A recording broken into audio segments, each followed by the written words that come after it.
और घंटे की आकार की बेल घंटी को भी दबा दें ताकि हमारे नए वीडियो आपको लगातार मिलते रहें।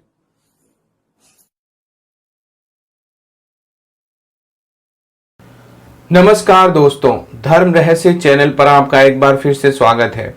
अभी तक आपने प्रेत शक्ति और हनुमान भक्ति में जाना है कि किस प्रकार से एक व्यक्ति बहुत ही ज्यादा परेशान है और अपने संतान को लेकर कहां कहां नहीं जा रहे हैं और उसके बावजूद भी उन्हें कहीं सफलता नहीं मिल रही है। अब जानते हैं 8वें भाग को और जानते हैं कि उनके साथ आगे क्या क्या घटनाएं घटित हुई। गुरुजी प्रणाम। गुरुजी, प्रेत शक्ति और हनुमान भक्ति का ये 8वां भाग है। गुरुजी, मैं अपनी पूजा करने के उपरांत खाना खाकर सोने की कोशिश करने लगा। पूर्व में तो मैं शराब पीकर जल्दी ही लगभग 10 बजे सो जाता था, परंतु रात के 12:30 बज चुके थे। नींद आने का नाम नहीं ले रही थी। इसी कश्मकश में सुबह करीब 3:45 हो गए थे और मैं सोच रहा था कि अब कहीं रोज ही ऐसा ना होने लगे कि पूरी रात नींद ही ना आए। यही सब सोचते सोचते कब मुझे नींद आ गई पता ही नहीं चला। सुबह करीब 7 बजे के करीब मेरी आंखें खुली तो मैंने सोचा और यह बात से हैरान हुआ कि पूर्व में देर रात तक जगने के कारण जब नींद आती थी तो कई दफा सोने से पहले डर लग जाता था और स्वप्न भी डरावने ही आते थे, किंतु आज इस बार ऐसा नहीं हुआ। स्नान करने के पश्चात पूजा पूर्ण करके मैं घूमने को चला गया। आज मेरा गाड़ी चलाने का मन नहीं था। शाम को फिर मैं पूजा करने के पश्चात टीवी देखकर सो गया। इसी तरह यह सब रोज का नियम बन गया और शराब पीने की ज्यादा इच्छा भी नहीं होती थी। बस शाम को याद आने पर हल्का मन बेचैन रहता था। वो भी कुछ दिन बाद सब कुछ ठीक हो गया था। गुरुजी, मैं नित्य पहले भगवान श्री राम का भजन, श्री राम जय जय राम, फिर हनुमान जी की आरती और उसके बाद एक बार हनुमान चालीसा अपने होम थिएटर में चलाकर उसकी धुन से धुन मिलाकर बोलकर करीब 20 से 25 मिनट तक खड़े होकर पूजा करता था।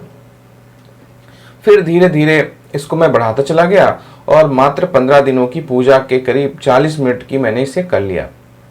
28 दिसंबर 2019 की शाम को मैंने हनुमान मंदिर पहुंचकर बाबा से प्रार्थना की कि बाबा, आप हमारे यहाँ इन प्रेतात्माओं को भगाओ।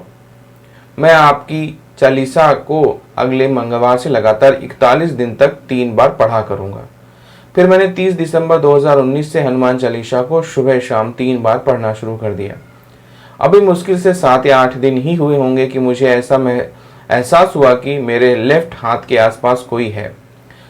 कहीं साला कोई घर में प्रेत तो नहीं आ गया। यह सोचकर ही मेरे रोंगटे खड़े हो गए और इतनी सर्दी में भी गर्मी का एहसास होने लगा।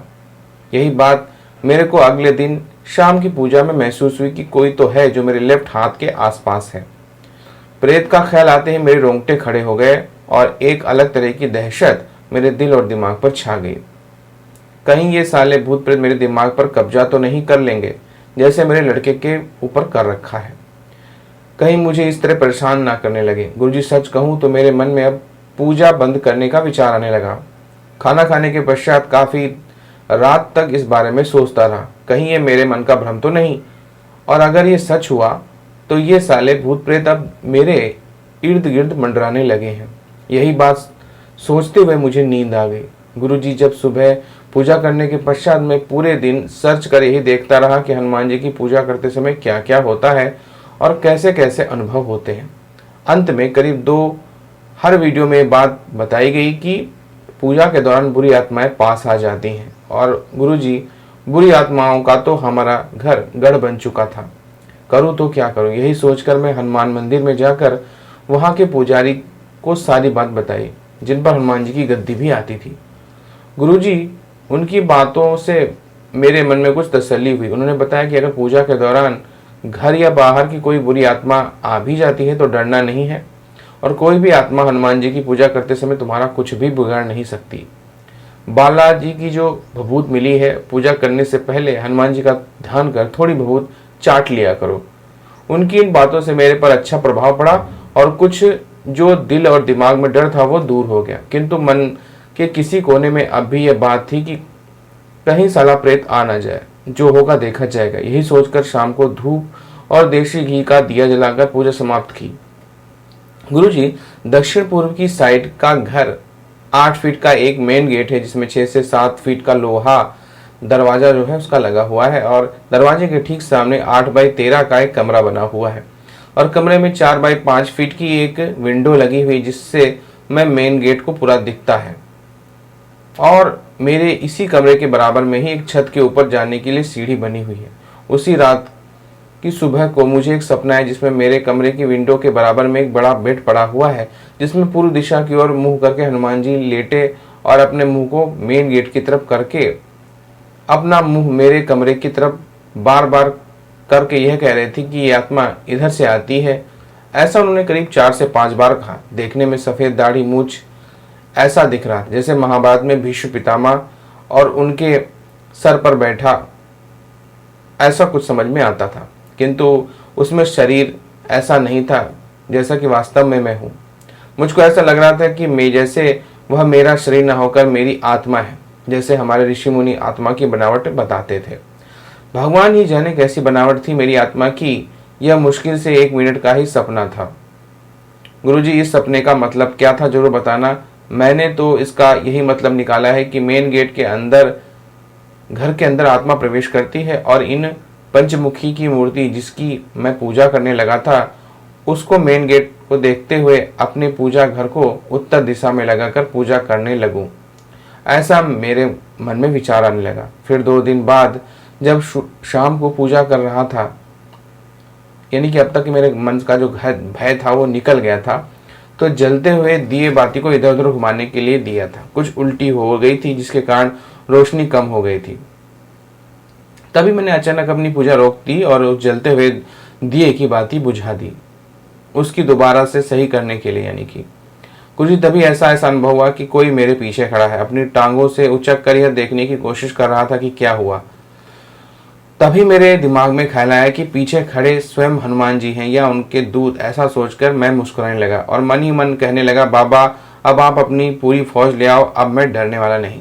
तभी जल्दी से दिया जलाकर पूजा करने लगा। पूजा करने के पश्चात गुरुजी में बार बार वो पल याद करके मुस्कुराने लग जाता और मन ही मन कहता कि अब मैं डरने वाला नहीं हूँ। अगले दिन सुबह स्नान करके जब मैं खड़े होकर होम थिएटर की आवाज पर श्री राम जय जय राम भजन को दोहरा रहा था, तभी लेफ्ट कान के अंदर मुंह से कोई फूंक मारने लगा। लगभग 5 से 7 सेकंड ऐसा होता देख मैं पूजा करते हुए मुस्कुराने लगा। इसके कुछ सेकंड बाद ही वैसी ही फूंक मेरे सर पर मारने को ही लगा। ऐसा होता देख मैं और जोर से मुस्कुराने लगा। थोड़ी देर बाद मैं पूजा समाप्त कर वहीं बेड पर भाव विभोर होकर बैठ गया और सोचने लगा, ऐसी कौन सी ताकत है इस राम नाम जपने वाले भजन में जो मेरे मात्र जपने से खींचे चले आए हैं मेरे पास। ये राम जप की महिमा थी या तुलसीदास जरा लिखित हनुमान चालीसा की, या यूं कहें कि दोनों की, चाहे जैसा हो, परंतु आज ऐसा हो गया जिसका कभी स्वप्न में भी नहीं सोचा था। गुरुजी, जिस 30 दिसंबर मंगलवार 2019 से हनुमान चालीसा पढ़नी शुरू की थी, तभी से मैंने प्रत्येक शनिवार और मंगलवार को हनुमान मंदिर जाना शुरू कर दिया था। पहले तो मैं सिर्फ दर्शन करने के लिए जाता था, फिर हनुमान जी के 2 नुक्ती के लड्डू ले जाने लगा, फिर एक देशी मीठा पान के अंदर सौंफ, गुलकंद, इलायची और गोले का जो है बरूदा डाल करके 2 पानों को बांध करके और देशी पान पर सिंदूर चढ़ाकर उन्हें अर्पित करता। उनके गले में फूलों की माला डालकर वह घर को एक फूलों की माला और बाबा का भोग लाकर लगाना मेरा यह शनिवार और मंगलवार का नियम बन गया था। गुरुजी, हनुमान जी के दर्शन करने के पश्चात करीब 1 सप्ताह बाद मैंने अपना मंदिर का मेन गेट के सामने कमरे के अंदर उत्तर दिशा में स्थापित कर लिया। गुरुजी, जिस दिन पूजा करते समय मेरे लेफ्ट कान में बाबा ने फूंक मारी थी, उसके 4-5 दिन बाद उसी कान में कुछ महसूस किया जैसे कुछ है। कान में वो क्या है उसका आज तक नहीं पता, आप बता सकें तो अवश्य बताएं। गुरुजी, मेरी इस पूजा को 41 दिन संकल्प टूट गया। मुझे 41 दिन से 4 दिन पहले एक बहुत जरूरी काम से दिल्ली जाना पड़ गया। वापस आने पर जनवरी 2020 में मुझे एक बार फिर लड़के को लेकर बालाजी जाना पड़ा। गुरुजी, वहां मैंने एक बात गौर की कि जब लड़का दर्शन करने के लिए बालाजी की मूर्ति के सामने होकर गुजरा तो उसकी अपनी निगाहें हटाकर उसने नीचे कर ली, या ये कहे कि उसके अंदर प्रेत ने ऐसा किया हो। फिर मैंने उसको वहीं पकड़कर हाथ जोड़ने के लिए कहा। ऐसा ही उसने इस बार 3 पहाड़ी भैरव बाबा के 4 मुखी मंदिर पहुंचकर कर। शायद ये बुरी आत्माएं इन देवताओं से आंखें मिलाने से घबराती हैं। वहां से आकर मैं पुनः अपनी पूजा में लग गया। मैं अब सुबह शाम 3 बार हनुमान चालीसा पढ़ता था और अब मैं बाबा की पूजा के साथ कांगड़े वाली माता वज्रेश्वरी माता की पूजा करने लगा हूँ। गुरुजी, अब मेरे साथ एक अनोखी बात होने लगी कि जब मैं पूजा करते हुए हनुमान चालीसा पढ़ता था, एक बार पढ़ने पर तो कुछ नहीं होता, किंतु दूसरी और तीसरी बार पढ़ने पर मेरी टांगों की जांघ पर ऐसा महसूस होता जैसे कोई लोहे की पिन चुभ हो रहा हो और धीरे धीरे दर्द बढ़ता जाता और जब हनुमान चालीसा खत्म होती तो दर्द स्वतः बंद हो जाता। मैं इसको हनुमान जी के किसी दूत की परीक्षा समझकर खुशी खुशी सहन कर गया। गुरुजी, अब तो मेरे पूजा घर में रखी मूर्तियों में भी ईश्वरीय शक्ति आ गई थी। जब लड़के पर प्रेत का साया आता तब मैं लड़के को उन मूर्तियों को दिखाने लगता तो वह जल्दी से अपनी आंखों को ऐसे बंद करता जैसे अभी कोई उसकी आंखों में मिर्ची डाल देगा। फिर हम लोग उसकी आंखों को खोल करके बार बार उसको मूर्ति दिखाते और वह शांत पड़ जाता था। और गलती से पूजा घर में अगर दीपक जल रहा हो तो लड़के पर प्रेत की सवारी आती तो लड़के को उस दीपक की लौ को अपने हाथों से स्पर्श कर उसके सर और माथे पर घुमाने से वह इतनी हाई स्पीड में भागता जैसे भूत के पीछे महाभूत पड़ गया हो। गुरुजी, ग्राम नंदिलपुर, किठौर जिला मेरठ स्थित मेरी छोटी साली की लड़की की शादी थी। शादी से एक दिन पूर्व मेरी दोनों पुत्री मेरे छोटे लड़के के साथ शादी में शामिल होने के लिए गई थी। दिनांक 4 फरवरी 2020 को शाम को मेरी पत्नी रोज की भांति मेरी मां की किडनी में पथरी होने के कारण उससे उठने वाले दर्द को कुछ कम करने के लिए छाती और पेट की मालिश कर रही थी। उसको ऐसा करते हुए मैं अपनी पूजा करने के लिए अपने कमरे में चला गया। 9 बजे के करीब मैंने अपनी पूजा समाप्त की। तब बड़ा पुत्र अपनी पूजा शुरू करने ही वाला था कि मेरी पत्नी मेरी माँ के सर को अपनी गोद में रखकर जोर जोर से रोने लगी। मैंने जाकर पूछा तो वो बोली, देखो माँ को क्या हो गया, बोल ही नहीं रही है। माँ को कुछ पल देखने के पश्चात मैं अपने बड़े पुत्र से बोला कि जो पूजा शुरू करने वाला था तू जरा नब्ज देख कर बता कि चल रही है या नहीं। लड़के ने जब माँ का हाथ पकड़ा तभी वो झटके के साथ पीछे की ओर गिर पड़ा और बेहोश हो गया। मैं कुछ समझ नहीं पाया आखिर उसको क्या हो गया है। एक तरफ पत्नी माँ के सर को अपने कंधों में लेकर रो रही थी और लड़का माँ का हाथ पकड़ते ही जोर से झटके से पीछे गिर कर बेहोश हो गया। गुरुजी, मेरी कुछ समझ में नहीं आया कि आखिर अब क्या करूं। तभी मैं अपने कमरे में गया और पूजा घर से तांबे का जल से भरा एक लोटा लेकर आया, जिसके जल से मैं सुबह शाम अपने घर को पवित्र किया करता था।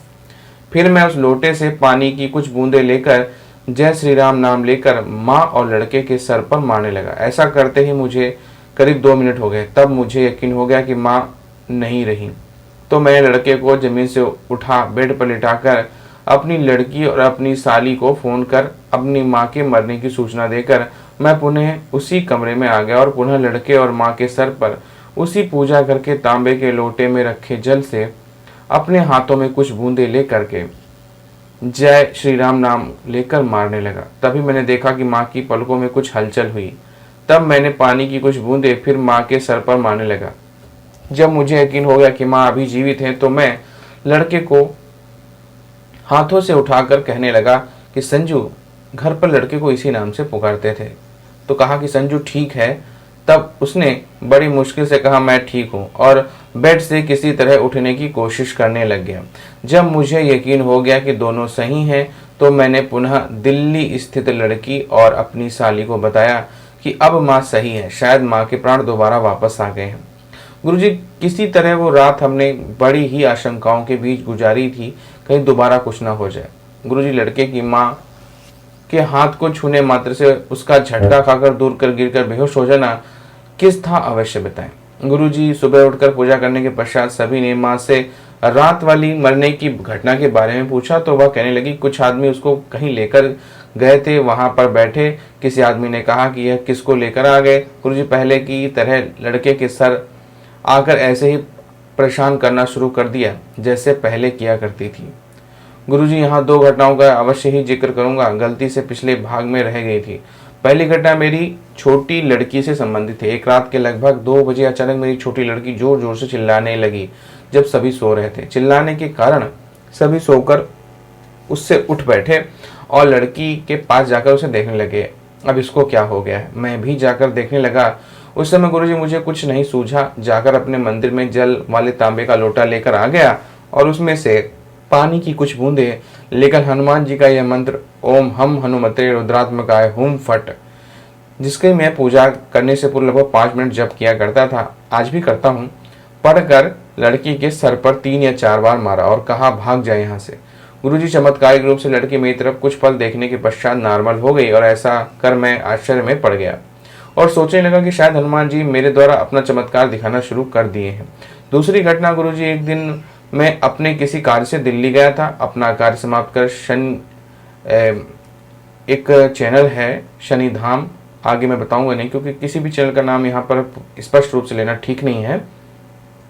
तो उनका एक यूट्यूब चैनल है और चैनल में मैं सोच रहा था कि क्योंकि मैं उस चैनल से काफ़ी प्रभावित था और काफ़ी चाव से उनके हर वीडियो को देखता था। 100 रुपये की रसीद कटवाकर उस लाइन में बैठ गया जिस लाइन में नए आने वाले लोग अपनी समस्या उनके पास लेकर आकर दिखाकर पूछ रहे थे। अपना नंबर आने पर मैंने भी उस नवयुवक से अपने और घर के बारे में कुछ बताने का आग्रह किया। करीब 1 मिनट आंखें बंद करने के पश्चात वह बोला, आपको और आपके घर में ऐसी कोई समस्या नहीं है, यानी भूत प्रेत की बाधा नहीं है। मैंने आश्चर्यचकित होकर उससे कहा, भाई पिछले 1 वर्ष से हम इन भूत प्रेतों से परेशान हैं और काफ़ी दफ़ा अपने प्रेतग्रस्त लड़के को लेकर मेहंदीपुर स्थित बालाजी धाम जा चुके हैं। तब उसने यह कह कर शांत कर दिया कि जैसे मुझे मेरी शक्ति बता रही वैसे ही मैं आपको बता रहा हूँ। गुरुजी, मन ही मन उसको 1000 गालियाँ देने का हुआ। साले भाड़ में जाए तू और तेरी शक्ति। वहां से उठकर बाहर आकर करीब 5 मिनट वैसे ही घूमकर उस लाइन में जाकर बैठ गया जिस लाइन में उस भैया नाम के व्यक्ति, जिनका यूट्यूब चैनल बड़ा ही सम्मानित है और उनको संसार का चमत्कारिक व्यक्ति भी माना जाता है और वो अपने हर वीडियो में अपने आप को इस तरह दर्शाता भी है, बैठा था। अपना नंबर आने पर 100 रुपये की रसीद काटकर मैंने, जिसको अभी मैंने कुछ ही समय पहले कटवाई थी, अपने घर आने के बारे में बताने को कहा। कोई समस्या नहीं है। तो मेरे ऐसा कहने पर पास में ही अपने हाथों में माला लिए बैठी उसकी 2 सुंदर बालाओं में से एक का नाम लेकर मेरी तरफ इशारा कर बोला, इन सज्जन के बारे में बताओ। फिर वह सुंदरी किसी ऋषि मुनि की भांति बैठकर आंखें बंद करके कुछ पल माला जपने के पश्चात बोली, भैया जी, इनको और इनके परिवार में ऐसी कोई समस्या नहीं है। तब मैंने वही बातें दोहराई जिनको अभी इसके एक कर्मचारी के सामने दोहराई थी कि मेरा लड़का प्रेतग्रस्त है और उसकी समस्या को लेकर काफ़ी दफ़ा मेहंदीपुर स्थित बालाजी जा चुका हूँ। तब मेरे कहने पर उस भैया ने उस सुंदरी से कहा, जरा दोबारा देखकर बताओ। फिर वो भैया को देखकर कुछ घबराती हुई इस बार मेरे से बोली, आपके यहाँ तो देवी तो नहीं पूछती। तब मैंने गुस्से से उससे कहा, हाँ मैं ही श्रीदेवी को पूछता था।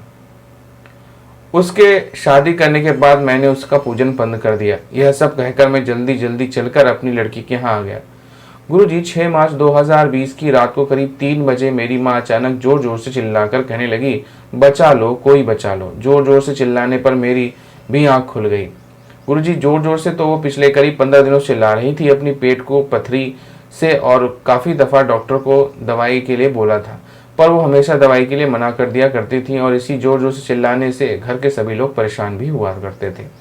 मैंने जाकर पूछा कि क्या हुआ है।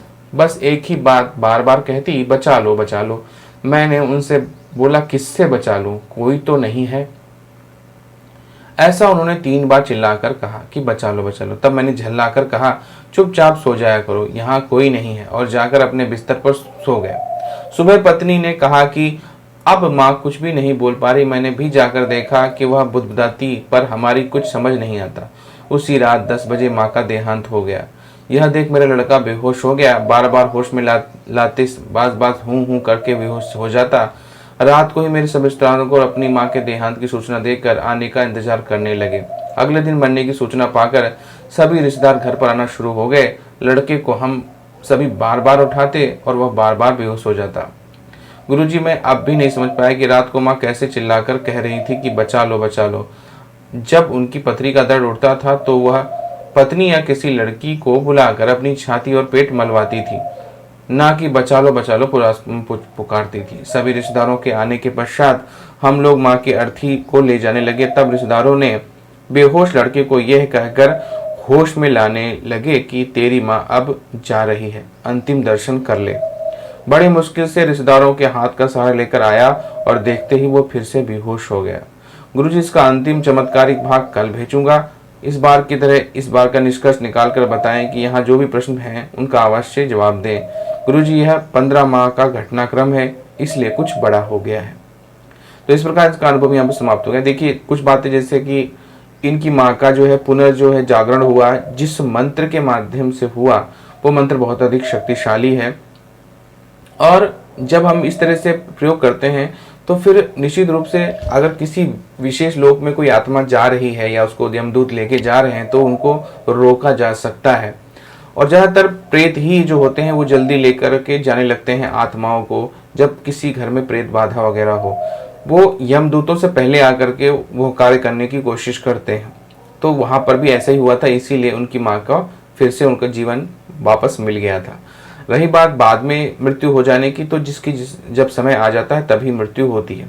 बार बार जो वो चिल्ला रही थी वो इसीलिए चिल्ला रही थी क्योंकि उनको यह एहसास हो चुका था कि अब उनकी मृत्यु का समय आ चुका है। और ऐसे संकेत जब आदमी मरने वाला होता है तो निश्चित रूप से उसको आ जाते हैं कि अब उसका अंतिम समय आ चुका है। तो ये थे उनके कुछ अनुभव। अब जानेंगे आखिरी भाग को जब ये लेटर भेज देंगे और समझेंगे कि आखिर इस कहानी में आखिरी समय में क्या क्या हुआ है।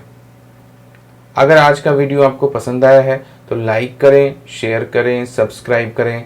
आपका दिन मंगलमय हो। धन्यवाद।